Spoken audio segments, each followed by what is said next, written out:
A group of self-styled political independents filed papers with the FEC this week to launch a new super PAC aimed at supporting independent voters to secure the Republican presidential nomination. For former UN ambassador and South Carolina Gov. Independents Moving the Needle. A PAC run by 5 entrepreneurs including former President George W. Bush's cousin Jonathan Bush and billionaire CEO Frank Laukian, says it will focus its efforts on New Hampshire's first initiative, Nation Primary. About 40% of voters in the state are registered as unregistered.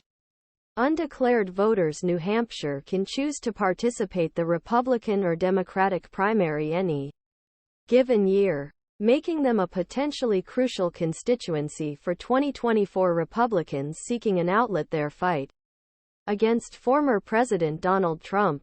The PAC is chaired by 5 people from relative outsiders to the world of dark money politics.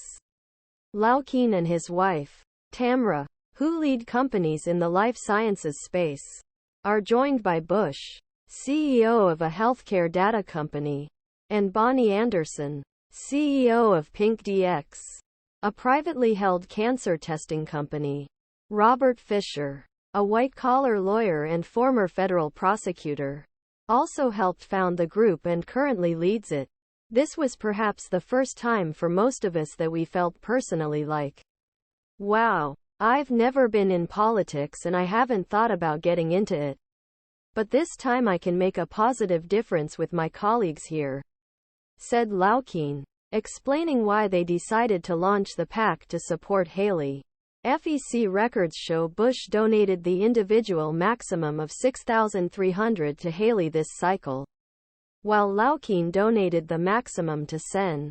It shows individual donations totaling nearly $3,000 to other GOP challengers, including Tim Scott, Florida Gov. But Laukian, who lives in New Hampshire, said the new PAC's founders have mostly shied away from that level of political involvement in the past but have recently been motivated by Haley's momentum and policy positions ranging from national security to school voucher programs. We think we'll have the resources to do what we set out to do, which is not pitting against another Republican candidate just because one vote will go this way or that way. That's really true of the majority of the new party.